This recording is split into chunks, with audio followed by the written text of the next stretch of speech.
महाविकास आघाडीच्या दोन उमेदवारांनी मतदान अधिकाऱ्यांवर गंभीर आरोप केलेत। निलेश लंके आणि अमोल कोल्हे यांनी ट्विटर एक्सवरून आरोप केलेले आहेत। नगर जिल्ह्यातील पाथर्डी तालुक्यातल्या एका गावात मतदान केंद्रावर सुजय विखेंच्या चिन्हाचं प्रदर्शन सुरू आहे असा आरोप निलेश लंकेंनी केला। तर दुसरीकडे सत्ताधारी पक्षाचे कार्यकर्ते पोलिंग एजंट म्हणून मतदान केंद्रात मनमानी कारभार करतात असा आरोप अमोल कोल्हेंनी केला।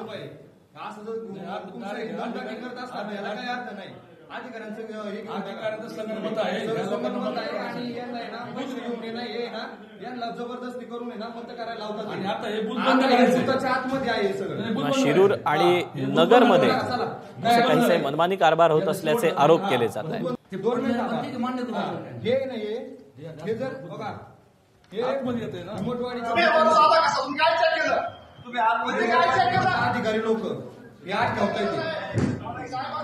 अमोल कोल्हे आणि निलेश लंके यांनी आपल्या ट्विटरवरून हे व्हिडिओ जारी करून प्रसारित करून आरोप केलेले आहेत।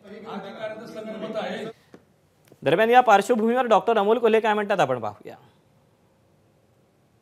माजी सैनिक होते आणि हे माजी सैनिकांनी खरं तर हे माजी म्हणजे सैन्य दलातले हे माजी अधिकारी होते आणि त्यांनी ते बघितल्यानंतर त्यांनी आक्षेप घेतला या गोष्टीला आणि म्हणून ते त्याला जाब विचारत होते त्या पोलिंग एजंटला। याच्याकडे कुठलंही उत्तर नव्हतं।